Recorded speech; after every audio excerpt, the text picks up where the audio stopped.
Welcome to the Newland Rock Leadership Effectiveness Podcast, hosted by me, Kate Thomas. This podcast is packed with practical tips and expert views to unlock the leadership effectiveness in you and your organization. My name is Kate Thomas, and I'm a leadership effectiveness expert and the founder of Newland Rock, a consultancy dedicated to focusing on increasing leadership effectiveness for talent-savvy companies and individuals. In this podcast, I will share my experience of supercharging leadership performance and business results with you. Join me and the best thought leaders for topical discussions and talent-centric insights. In today's leadership lesson, we are looking at the first of 6 ways you can reset, reboot, and rejuvenate your brain to become more effective, more agile, have greater strategic impact, and boost your well-being. The first lesson incorporates the fairly new and evolving field of neuroscience. There are various studies that support the benefit of approaching your day through the lens of kindness. Being kind is said to be a superpower, and the studies indicate when we approach life through this lens of kindness and love, we are activating a part of our brain that moves us from rational thought, survival mode, and where stress lives, to a space in our brain that thinks beyond boundaries. And if we take a closer look at the theory supporting this, it talks about 2 primal forces that make life possible: love and fear. Love to attract and thrive in life, fear of rejection and failure in life. So to approach your day through the lens of kindness and love, it's not easy, but the science suggests that it's really worth a try. So here's how the brain might reboot. Whilst the rational brain is essential to our decision-making process, overuse can lead to hard thinking. It can lead to feeling worn out, feeling stuck.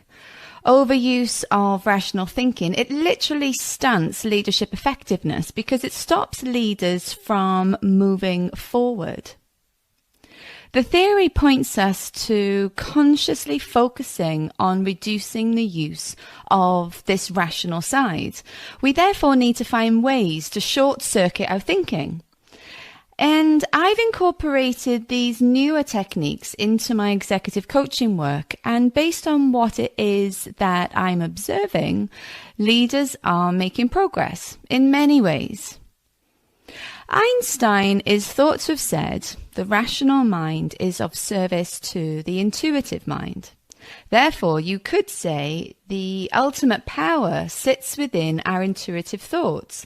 He's alluding to the fact that the side of our brain, the home of logic, is the servant or of service to the side of our brain where intuition lives.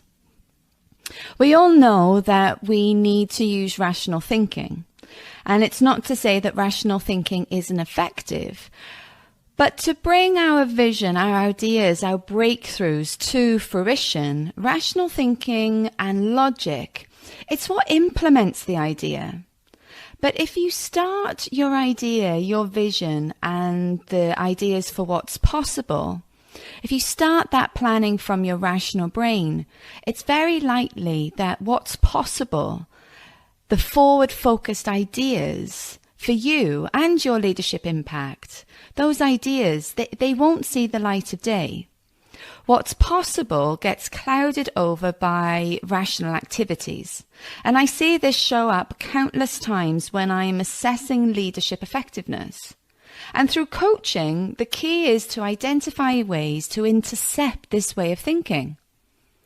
Being kind is said to be a way to wake up and stimulate endorphins that fuel the mental muscles, that quieten survival mode.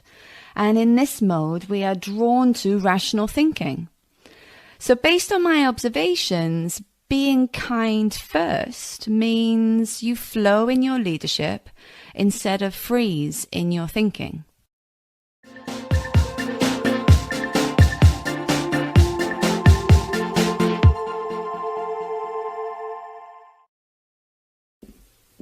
In this week's leadership lesson, we are looking at the science which talks about the impact of exercise on the brain and how we can maximize our overall effectiveness. We all know how important exercise is to our physical strength, but what would you say to the science that says without physical exercise, our brain power goes into decline? Therefore, science tells us that physical activity is no longer a nice to do, but part of our leadership effectiveness toolkit. Let's talk about how we exercise and explore a newer concept, mental fitness, and how conscious exercise is one of the driving factors. The science behind this shift in how you can exercise comes from our partnership with Shazad Shemaine, a Stanford lecturer and a best-selling author of Positive Intelligence. His research talks about conscious exercise as having a direct correlation with boosting our mental fitness. Building mental fitness means you are building the mental muscle and mental capability of self-command to access the part of your brain that thinks beyond boundaries. It's said that this space in your brain converts obstacles into opportunities and therefore navigates the stress of change and challenge, so you are bypassing survival mode instincts. Most of us exercise by going through the motions, autopilot mode, and that just drives logical thinking. Our mind wanders. It thinks about maybe the grocery list, what's on TV that night, planning for a meeting, rehashing a conversation, all totally normal. But exercising in this way may not be helping to build the mental muscle we need to quieten that internal chitter-chatter, to reduce stress, and maximize our effectiveness. So conscious exercise means being present in the movement. We can achieve this boost in mental fitness through all forms of exercise. So the next time you are out exercising, incorporate these tips and tweaks, which have been designed by Positive Intelligence. In short intervals, zone in and focus on the texture of the exercise equipment you are using. Or maybe feel the air change on your skin as you run or walk outside. Notice different sensations across your feet as you move. The science tells us that these small tweaks will open up neural pathways and move us from rational, task-based thinking to a place in our brain where superpowers live, such as curiosity, empathy, innovation. You could say conscious exercise is a hidden secret. Try it, repeat it, and make it a daily habit. Start to notice the benefits in your overall well-being and cognitive capacity.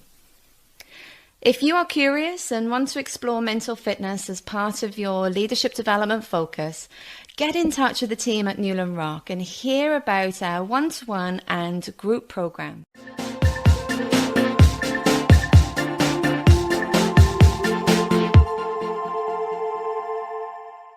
This week's leadership lesson focuses on the importance of nourishment.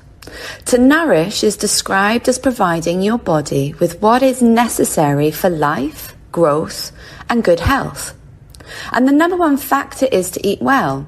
We all know how important this is, and the executive leaders I work with, they often find this hard.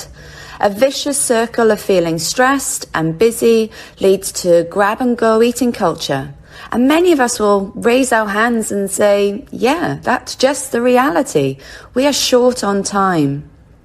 Research is suggesting that our body is experiencing toxin overload, which can exaggerate our stress responses, reacting in the moment style of leadership.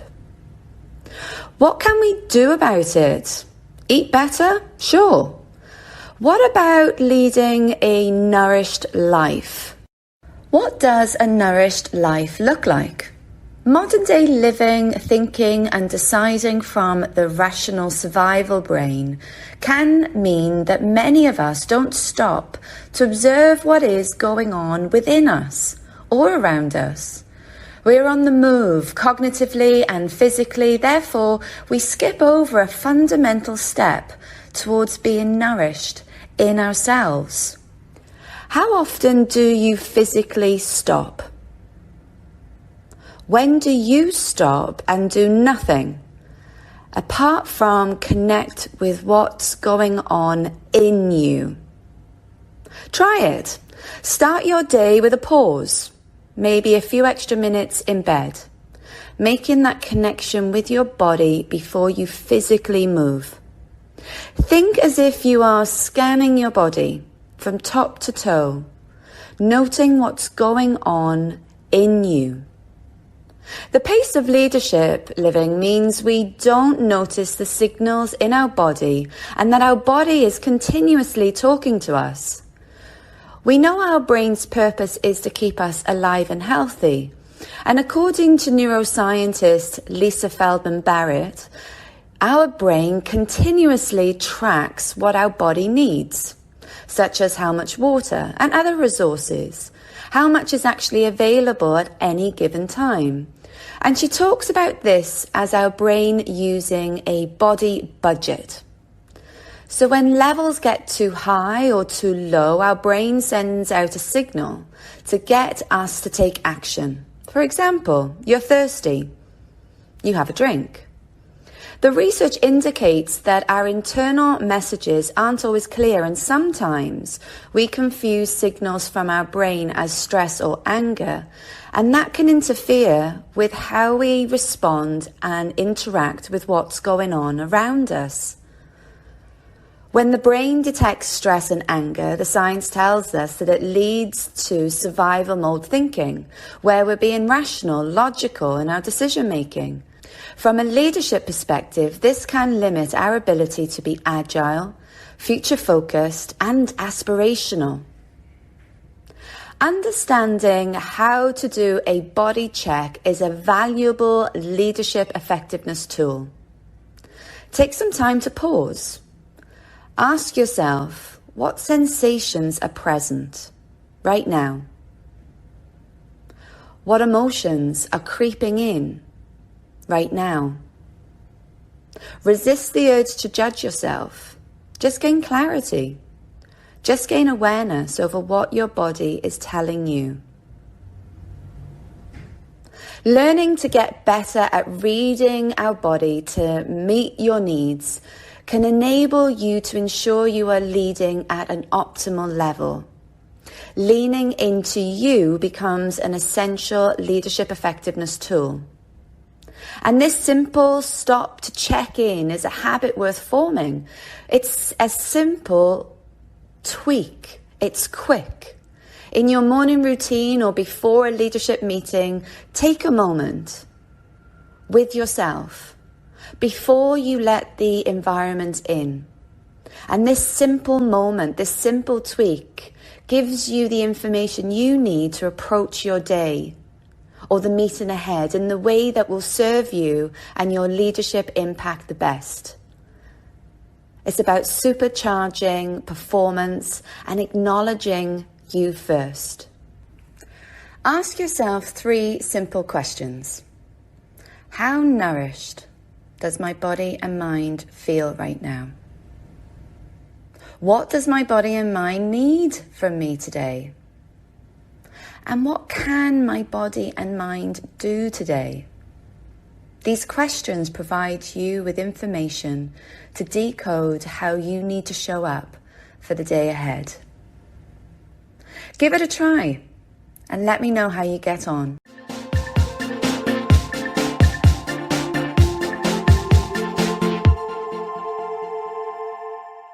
Welcome to leadership lesson number 4, and today we are talking about the power of 5. Jim Rohn, the self-made millionaire, a mentor to leaders and author of many best-selling Power of Discipline books, is thought to have said, "You are the average of the 5 people you spend the most time with."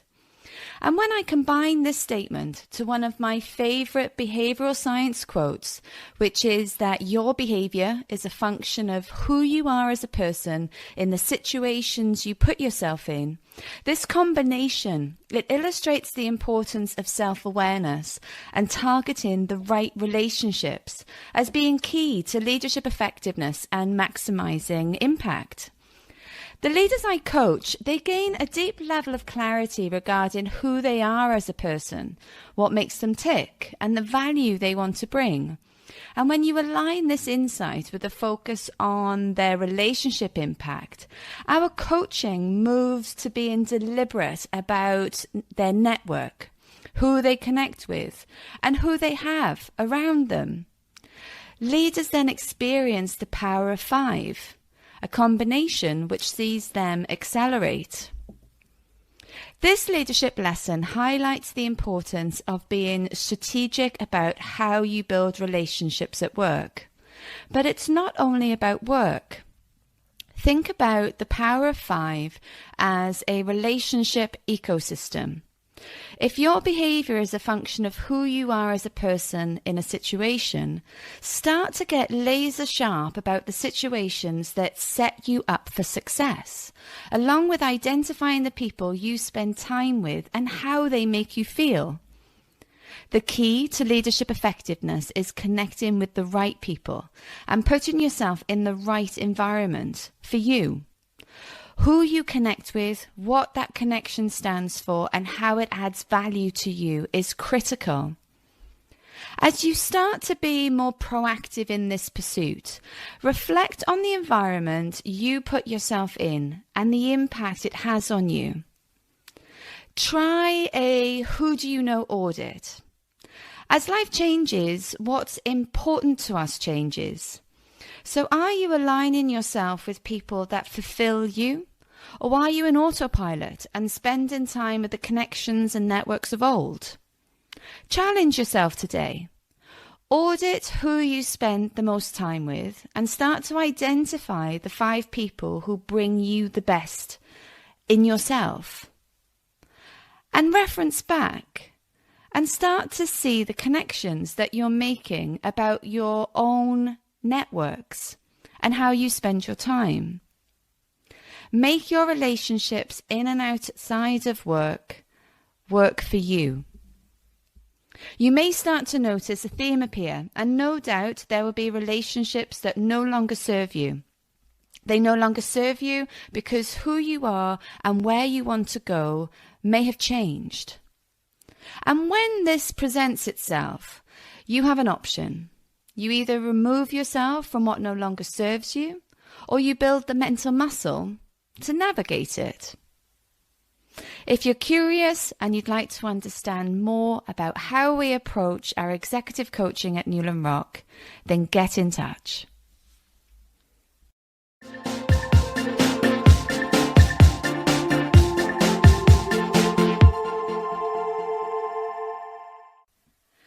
This week's leadership lesson talks to how leaders can shift from feeling stuck in their thinking and the importance of expanding our range.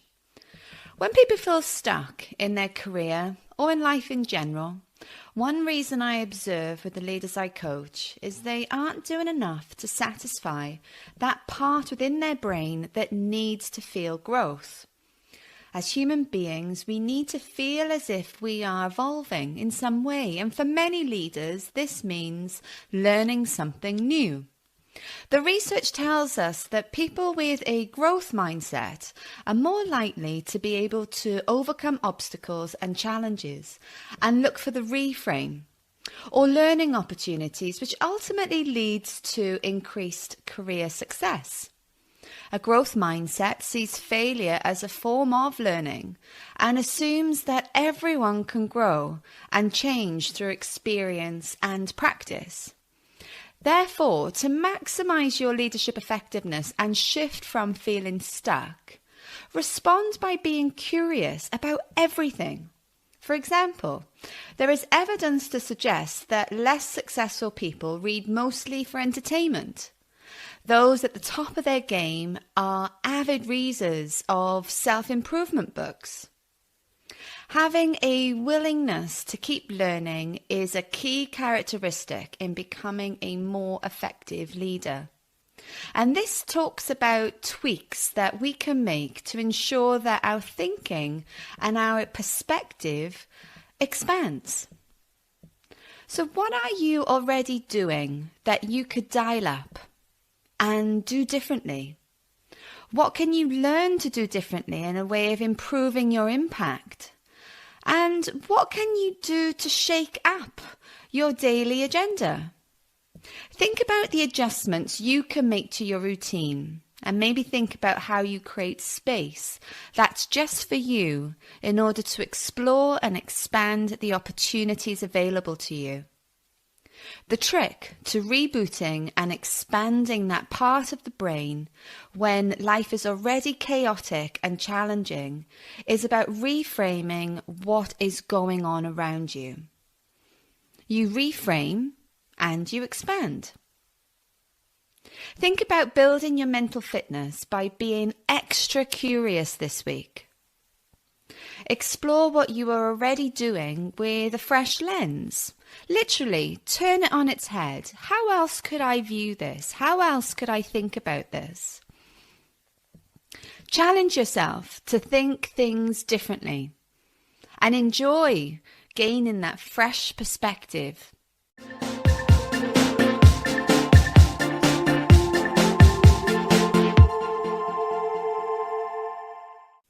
Here is my sixth and final leadership lesson for this success series, and it's possibly the most important. I see it as the foundation for everything else. This lesson focuses on the importance of sleep being in your leadership toolkit. Sleep is for winners. Most of us can recall a conversation where working through the night or surviving on little sleep sounded like a badge of honour. It's the only way I can get everything done, is a typical reply. Understanding the importance of sleep isn't new science, but if maximising your leadership impact and boosting your performance is important to you, there is compelling research that suggests it starts with you and it starts with your relationship with sleep. Sleep is a critical leadership effectiveness tool. The science tells us that when we sleep, we are giving our brain the rest it needs to reboot and recharge. And when you prioritize your sleep, you are at your best inside and out. We all need to sleep. But creating the habit to prioritize sleep, and that can include creating a routine or an environment that supports sleep, that can feel hard. And there are numerous reasons why we can get stuck in this unhealthy sleep situation. And when I think about the high achieving leaders I coach, there are typical responses that I hear. If I don't work late, I won't get across my workload. I don't need it. I've always worked this way. I'm used to it. If I go to sleep early, I won't get any time for myself. If switching off to sleep and calm your mind doesn't come up as a priority for you, and you get by as you are, think about what could be possible for your leadership goals when you feel revived. Yes, I know, I really have been there too, and there are countless books on this subject for a reason, as sleep deprivation affects the majority of us at some stage in our life. How can we succeed at sleep? Lack of sleep is like punishment to your brain. Sustainable leadership is about incorporating techniques and lifestyles that can reboot your brain, shift you from thinking from survival mode to a place where you can expand. And when we experience quality sleep, it becomes our opportunity to rejuvenate and reset. You then have the mental robustness to beat those sabotaging thought patterns. Plus, sleep is important for building up your immune response. Without sleep, your brain is more likely to operate from survival mode. That's that autopilot space where we go to logical thinking, rational thought. And this fight or flight arousal means that you are attacking your day. Your stress levels increase, your levels of anxiety can spiral, and your saboteur muscles, they actually get stronger. That internal negative chit-chat, it can get louder. So you find yourself firefighting throughout the day, possibly firefighting yourself. Creating a sleep routine, getting your sleep pattern into good condition, it is for winners. Sleep literally feeds your brain. And sleep, it's free. Leaders should be obsessed with sleep, obsessed with the routine that will create the environment to bring out the best in your sleep. And be as strict with your sleep structure as you are with your day-to-day diary at work. Get this right, and you will feel as though you are moving forward.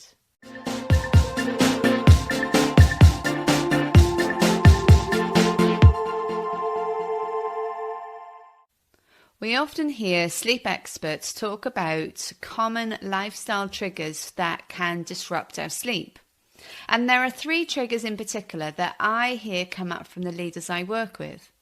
From a health and diet perspective, caffeine and alcohol are 2 triggers that lead to a restless sleep. Alcohol in particular, just 1 to 2 glasses of wine each evening, it affects our sleep cycle, which is why some of us can fall asleep reasonably quickly, but end up waking through the night and end up in a light sleep mode. The 3rd common trigger is blue light from electrical devices. Social media, for example, and scrolling can stimulate the brain to stay active. In addition, research in this area talks about how late night scrolling can trigger negative thoughts. So when we combine all 3, caffeine, alcohol, social media, and then we then add the stressful demands of a leadership role, you can see how a lack of quality sleep starts to become a catalyst for not being as effective as we could be. So here are a few tips that you can try. First, tweak your sleep time routine. Make it an event in your day and not an activity that you are trying to fit in. Value the impact good sleep will have on your performance and make it a priority.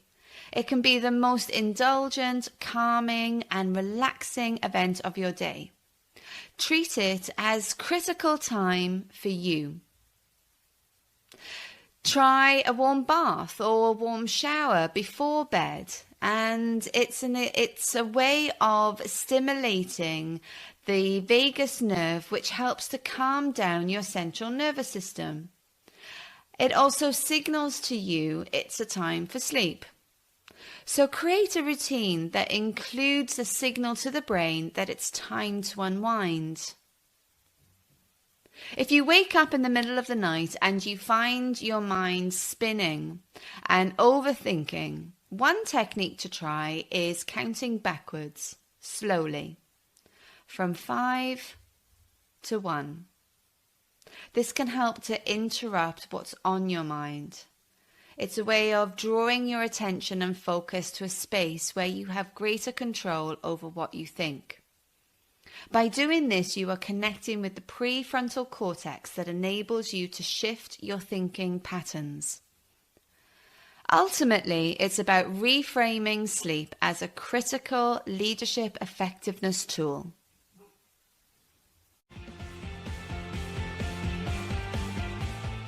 Thank you for listening to today's episode of the Newland Rock Leadership Effectiveness Podcast with me, your host, Kate Thomas. If you would like more information on how I can help you or your organization maximize your talent and leadership effectiveness strategies, then reach out to me through my website, newlandrock.com.